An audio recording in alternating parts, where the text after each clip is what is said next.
Right. Hi everyone, my name is Piotr. I'm a software engineer here at ScyllaDB, and today, as Guy already said, I will be talking about indexes, filters, and some brand new features that we introduced regarding this topic. This is me.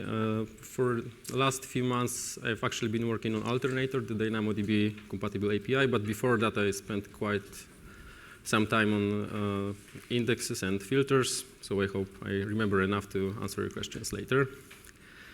And here's an overview of what I'll be talking about. First, we'll start with secondary indexes. And that covers global indexes, which were already a part of Scylla for a while. Local indexes, which are quite recent and bring new possibilities with them. And then we'll dive into filtering, when I'll explain what filtering is, how it can be useful. And then in the summary, we'll also present some hints which of these features to use and when and how. So secondary indexes. Secondary indexes were implemented for one main purpose, to allow querying by a column which is not a key. SQL tables have strict schemas that define which columns form a primary key and which columns are regular. And fundamentally, we should use these key columns to retrieve data from the database. But in practice, we may want to occasionally query by a different column or several of them, and how to achieve that. If we simply try to select by a column which is not a key, we'll get an error saying that this query may be unpredictable in its performance, so it's not allowed. One of the ways to allow such a query is to create an index. Our example table all over this presentation is going to be a table that represents dishes in a restaurant chain. It consists of ID and location, which form a primary key for this table, name of the dish, and its price. What are secondary indexes? First of all, secondary indexes in Scylla are implemented on top of materialized views, and that implies, first of all, that there's storage overhead. Each index is going to be backed by a materialized view, and materialized view is a special kind of a table.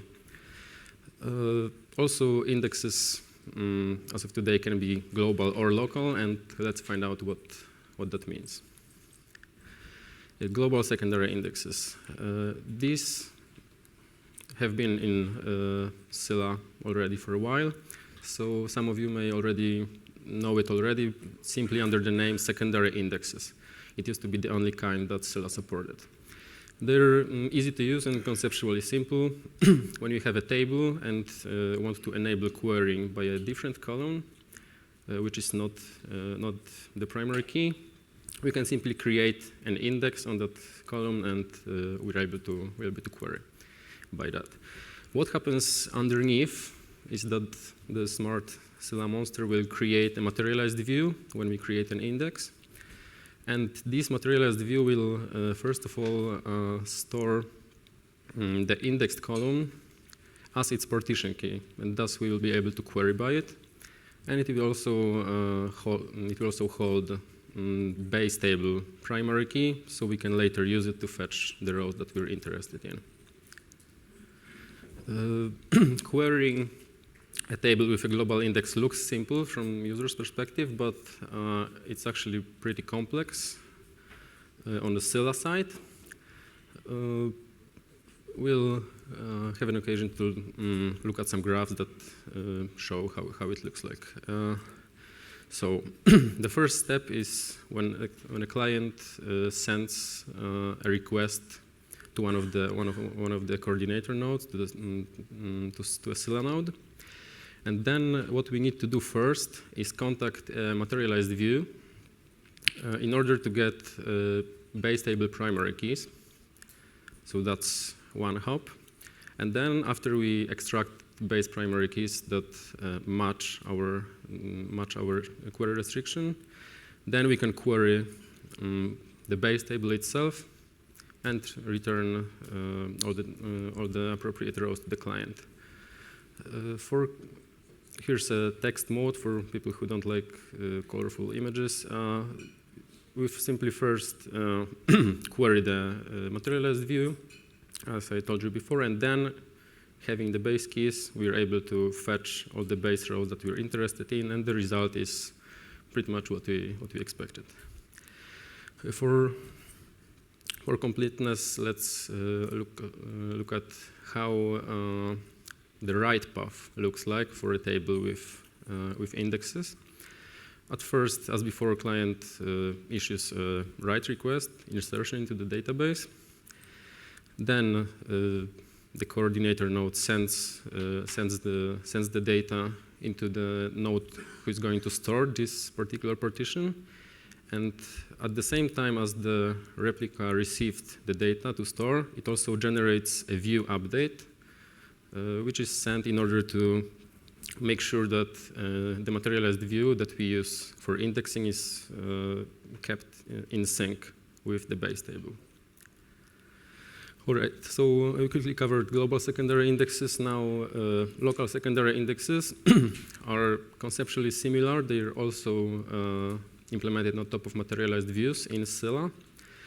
The important difference is that local indexes guarantee that for each base partition, the corresponding materialized view partition that we use for indexing will be available on the same node.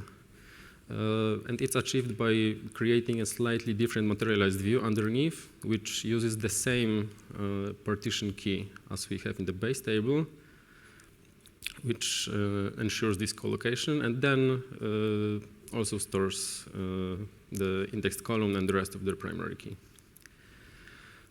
Querying a local index is also quite similar because the mechanism is basically the same, but there's also one big difference. And let's, as before, see it in some images. The first step is virtually the same. We simply receive a read request, and what happens next is also exactly the same as in the case with global indexes.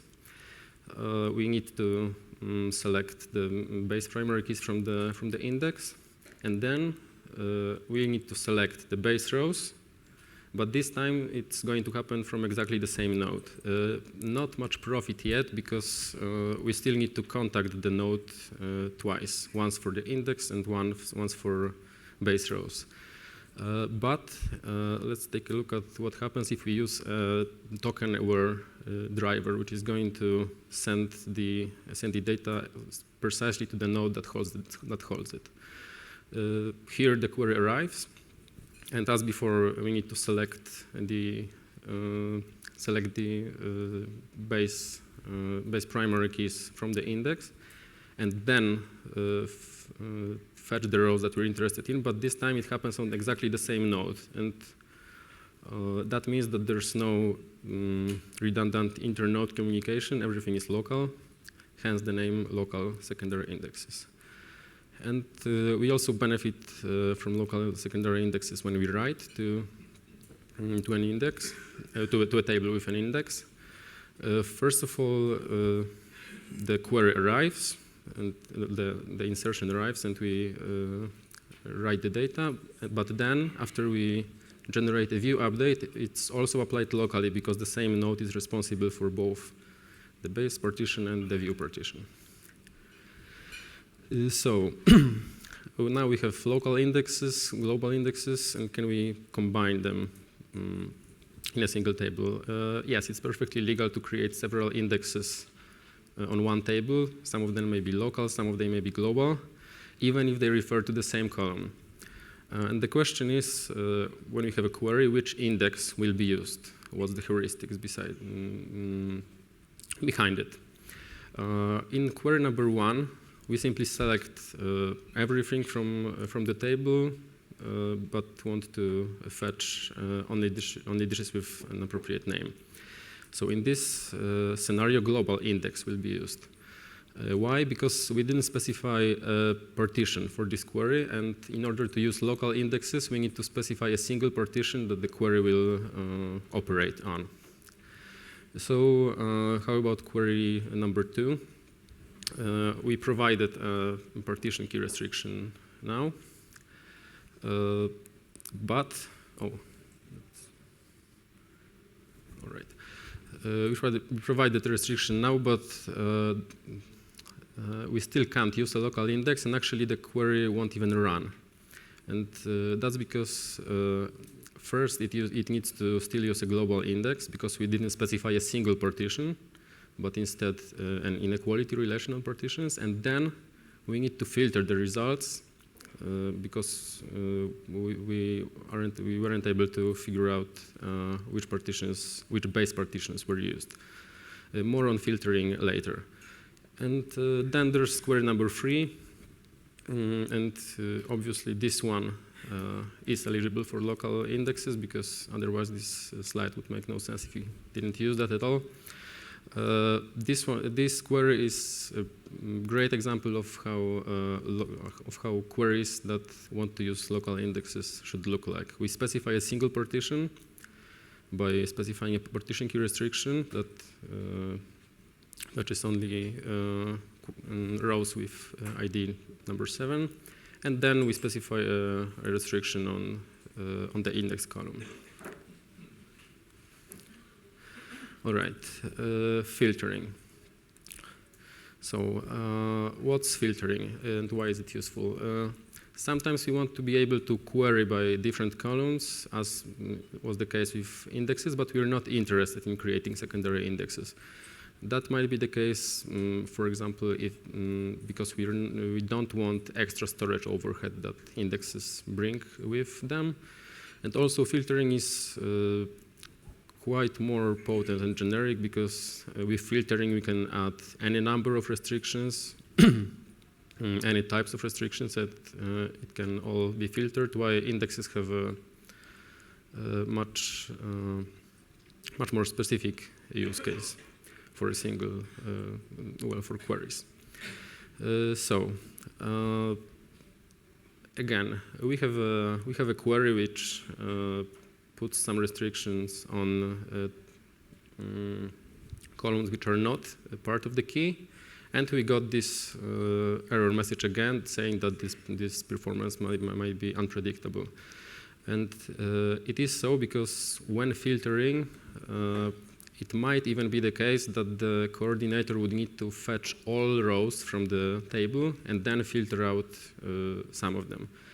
And hence, if we want to use filtering, we need to explicitly allow the driver to do so by appending allow filtering keyword to each such query. So as I already mentioned, a query that uses filtering may put a strain on the performance of the whole cluster, not even one node, the whole cluster, because it might end up in a full table scan. In this simple example, we're just interested in one row, after all, but Scylla will first fetch all rows from the whole table and then filter only the one with this matching name. But it's not always the case. Filtering isn't always that bad, and on the contrary, it's often very useful and concise. In this example, we specify both partition and regular column restrictions. And in this case, Scylla will know that it needs to fetch only a single partition from one node, and then filter the rest, filter all the rows, returning only the one that we're interested in. This, first of all, is usually orders of magnitude more efficient than a full table scan. And secondly, it can be quite efficient overall, especially if our partitions are not large. If the partition is small, then filtering all of its rows just to find some can be totally acceptable. So what makes some queries better candidates for filtering than the others? The metrics is one of the metrics is called selectivity, And high selectivity means that out of all rows, we're interested in a very small fraction of the total. The great example is only one row out of all. On the contrary, low selectivity queries mean that out of all rows that we need to fetch, we are interested in majority of them. Or majority is actually not a good word, in a large part, because 70% is definitely a large part, but for certain use cases, even 1 or 5% can be a large enough part to use filtering. So, if we know and can predict what the selectivity will be, it's clear that low selectivity queries are a natural candidate for filtering. The logic is simple. If you need to fetch the majority of rows anyway, dropping just some of them is not going to put a strain on the system. And on the other hand, if our query is highly selective, imagine that we need to fetch 10 billion rows and filter them all just to return a single one, then it's obviously a performance problem. So filtering goes well with indexing, as we also saw in one of the previous slides. With this example query that contains both an indexed column restriction, let's assume that we have an index on the name column as before, and there's a regular column restriction that doesn't use any indexing. Scylla is perfectly capable of first using an index to fetch all the columns that match the index restriction, and then filter out only the rest. All right. Out of global indexes, local indexes, and filtering, which one to pick? Which fits best for our use case? Here are some tips. So first of all, filtering is by far the cheapest option when it comes to storage overhead, because it simply doesn't have an additional storage footprint. It consumes 0 additional bytes. It's also very simple to use because it requires no DDL management. It doesn't require creation of an index. You don't need to manage it later. Then, if we can expect our queries to be with low selectivity, which means that we're interested in majority of the rows anyway, filtering may still be the best option. If our queries are usually highly selective, then it probably makes sense to consider indexes in favor of filtering. So now, if most of the queries fit the use case for local indexes, which means majority of our queries are single partition only, then we should consider local indexes because they're simply better optimized for this use case. They're faster. On the other hand, if most of our queries are generic, they're multi-partition, or they could involve a full table scan if we filtered, then we may consider a global index, which is more generic, so allows for more use cases. Well, if you can't use a local index, then that's what's left to pick. But overall, the best advice I can give you is to benchmark first and pick later. So I created a very quick local setup of 3 Scylla nodes and fed it with 100,000 rows. And then bombarded this installation with various distributions and the various configurations of tests, and wanted to compare how good filtering, global index, and local index fits for a particular query and a particular configuration and distribution. I have 3 such benchmarks, and every single one favors a different option. Just to let everyone know that none of these is a silver bullet. Sometimes filtering is the best, sometimes global index is the best, and sometimes it's the local index. In our first example, local index is a clear winner, and that's because our query that you can see written in blue is simply a natural use case for a local index.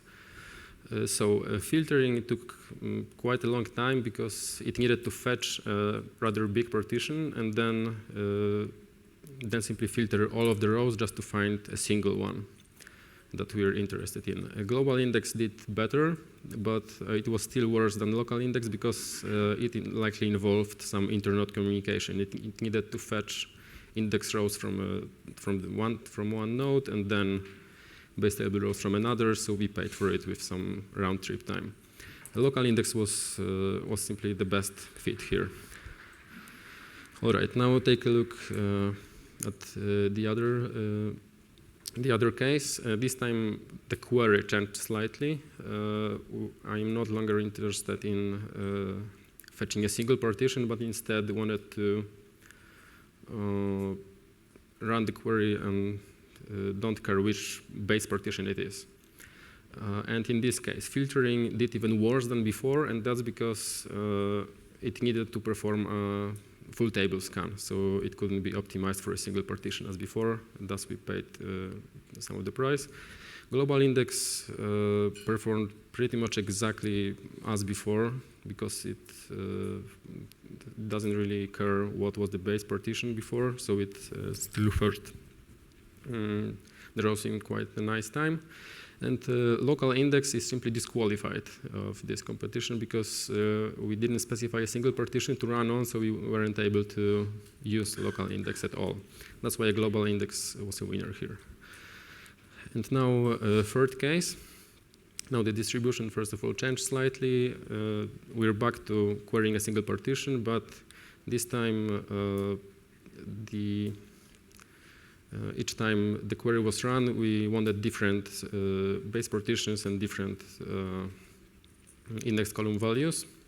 And the quite surprising thing is that filtering, which pretty much fetched the whole partition and then filtered through the rows, was actually the fastest here. The global index is far, far behind, and local index is quite similar. And that's mainly because in this particular case, filtering simply read the whole partition sequentially, then filtered over it, and then it was nicely cached, so it could be served pretty fast. And on the other hand, indexing, both global indexes and local indexes, needed to perform a long series of random reads, and it's seen on the results. All right, I still have some time left, so it's time for some foretelling the future. First of all, one thing that would be nice to add to Scylla is collection item indexes. It's the first step towards full collection indexing. Right now, Scylla only allows indexing frozen collections. Frozen collections are the ones which, once inserted, can only be overwritten. You can't add or remove elements from it.